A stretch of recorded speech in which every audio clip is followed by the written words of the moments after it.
नमस्कार लाडक्या बहिणींनो, काल आदिती तटकरे यांनी जी मुलाखत दिली त्यामध्ये आनंदाची एक बातमी समोर येत आहे आणि ती कोणती बातमी आहे, काय म्हणाले आदितीताई, या सगळ्या गोष्टीचा अंदाजा घेऊ. यासोबत नव्याने काय गोष्टी घडू शकतात ही मी तुम्हाला सांगणार आहे. सोबतच परत एकदा कान उघडून आहे का, काय काय ठरू शकतं अपात्र आणि काय होणार पात्र.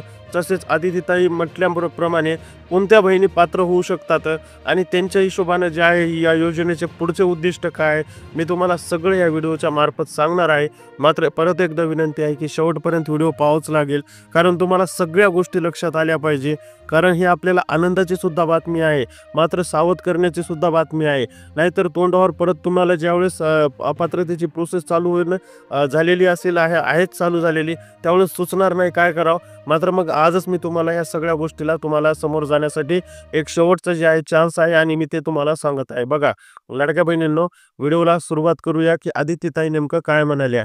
बघा, कालच आदितीताई कुठे तर 15 ऑगस्टचं झेंडावंदन करण्यासाठी गेलेल्या होत्या. तिथे लाडक्या बहिणीच्या अपात्रतेवरून, नाराजगीवरून जे आहे प्रश्न विचारला. 26.3 किंवा 26.34 लाख अपात्र बहिणीच्या फॉर्म आहेत.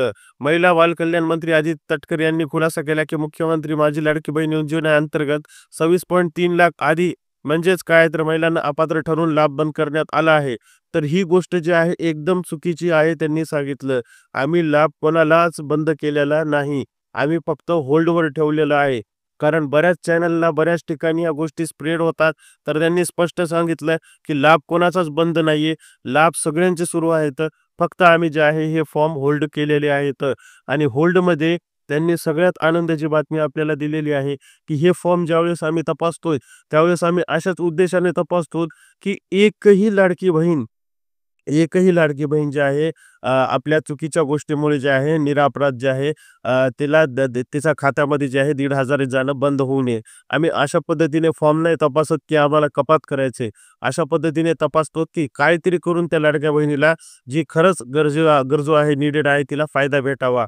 बघा, लाभ तेव्हाच बंद करण्यात आला जेव्हा जून 2025 पासून आतापर्यंत जिल्ह्यात प्रशासनाद्वारे सत्यापन म्हणजेच काय तर व्हेरिफिकेशन करण्याची प्रक्रिया सुरू झाली. आता हे प्रत्येक जिल्हा प्रशासनाचे निर्णय आहे. प्रत्येक ठिकाणी वेगवेगळ्या गोष्टी असतात. मग त्या जिल्ह्याचे ते लोक जिल्हाधिकारी त्यांच्या सूचना आणि तिथून झालेली छाननी, त्या सगळ्या गोष्टी सुरू झालेल्या आहेत. बघा, नाशिक विभागात 5 लाख लाभार्थ्यांची तपासणी केली जाणार असून प्रत्येक जिल्ह्यातील तपासणीमध्ये आकडे खालील प्रमाणे आहेत.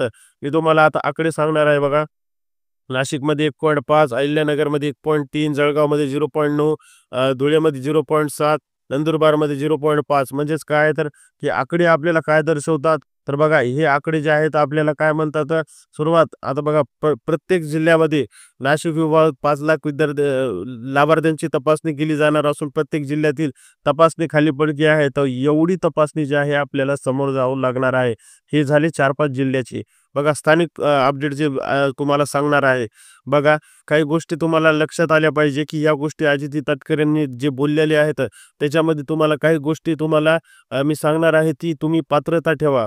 ती जर असेल तर बघा तुमच्यासाठी काही अवघड नाहीये. बघा, पात्रतेचा परत एकदा फॉर्म्युला सांगतो मी तुम्हाला. एक गोष्ट फक्त प्रॉब्लेमॅटिक आहे, एका घरात तिघीजणी, एका घरात जिथं तिघीजणी आहेत का तिथं मात्र लाभाचा आणखीनही सरकारला तोडगा निघत नाही, तिथं तुम्ही फायद्याचं ठरू शकता.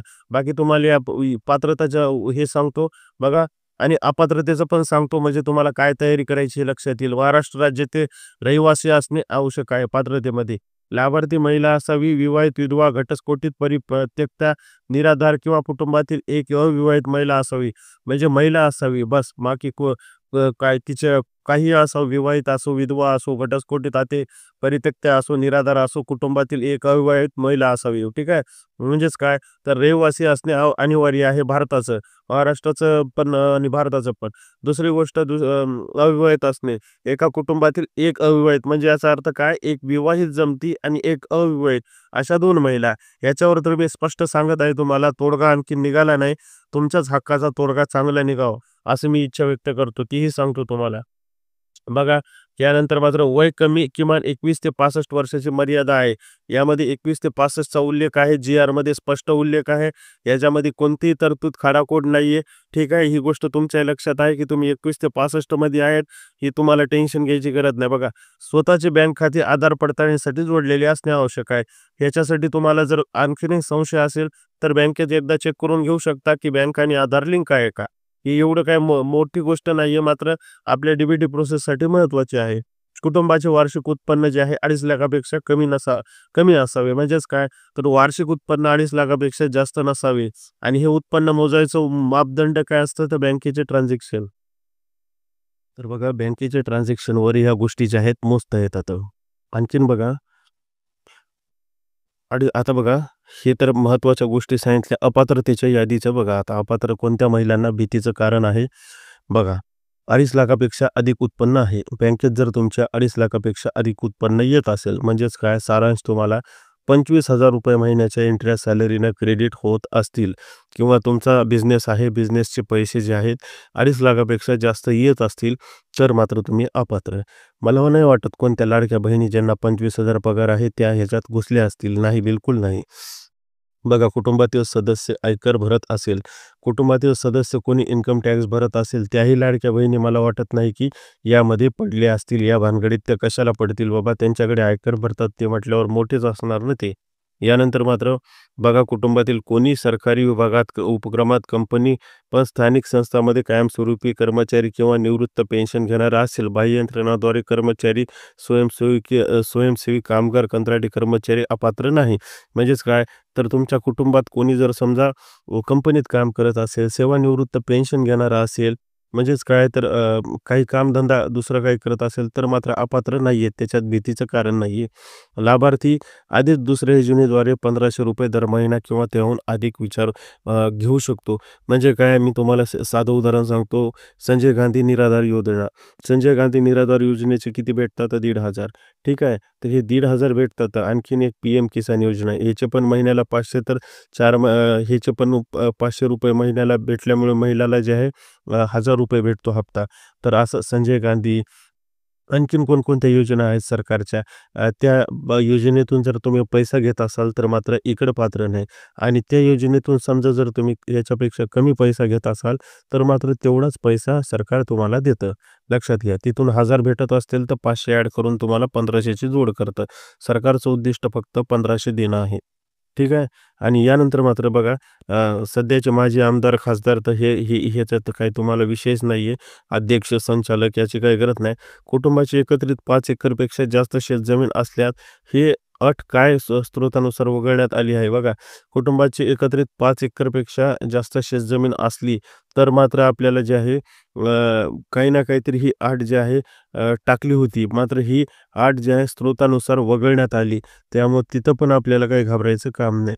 कुटुंबाच्या नावावर 4चाकी वाहन, ट्रॅक्टर सोडले तर असेल तर अपात्र लागू.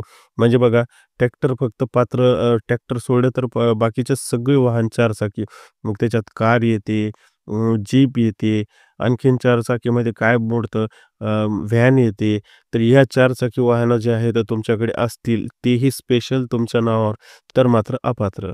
बाकी सारांश जर बघायचं झाला तर बघा, 26,34,000 अपात्र असल्या तरी आदिती तटकरेंनी स्पष्ट सांगितलं आहे, की याच्यातून आम्हाला खूप अपात्र बहीण करायच्या आहेत. अपात्र आम्हाला करायची इच्छा नाही, कोणाचा लाभ छिनायची इच्छा नाही आहे. तर त्याच्यामुळे त्यांनी आत्ता स्पष्ट सांगितलं, की याच्यात खूप पात्र होणार आहेत, तुम्ही येणाऱ्या काळात बघा. आणि मी तुम्हाला पी-एम किसानचं उदाहरणसुद्धा दिलं होतं, की 10 लाख अपात्र त्या संस्थेनं काढल्या. त्यापैकी जे आहे 5 लाख तर पात्र झाले ते. याचा अर्थ आपल्या लाडक्या बहिणी जवळपास 15 ते 20 लाख परत पात्र होतील. मात्र तयारीनं राहा. बघा, स्थगित करणे, डुप्लिकेट लाभ, पुरुष लाभ, हे जे गोष्टी आहेत ह्या वगळणं महत्त्वाचं आहे. आणि या गोष्टीसाठी जे आहे लाडक्या बहिणींनो, सरकार सक्रिय आहे. तुम्हाला भ्यायची गरज नाही. तपासणी क्रिया जिल्ह्यानुसार सत्य चालू आहे. 5 लाख तपासणीचे टार्गेट आहे प्रत्येक जिल्ह्याला. स्थानिक अपडेट बघा, नागपूरमध्ये 61,000, यवतमाळ 27,000, नाशिकमध्ये 970 लाभ सोडले आहेत. म्हणजेच काय, तर ते खरंच अपात्र होते आणि त्यांनी सोडून दिले. पात्रता निकष तुम्हाला सांगितलंच, अपात्रता निकषसुद्धा सांगितलंच. त्याच्यामुळे तुम्हाला जे बाकीच्या गोष्टीला विचारच करायचा नाही. तुम्ही ह्या गोष्टीत बसत असाल तर तुम्हाला भ्यायची गरज नाही.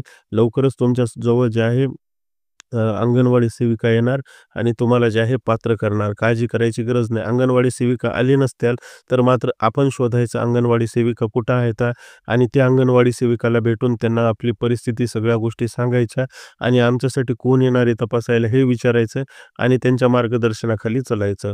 तर लाडक्या बहिणींनो, व्हिडिओला नक्की लाईक करा, चॅनलला सबस्क्राईब करायला विसरू नका. भेटूया पुढील अपडेटमध्ये.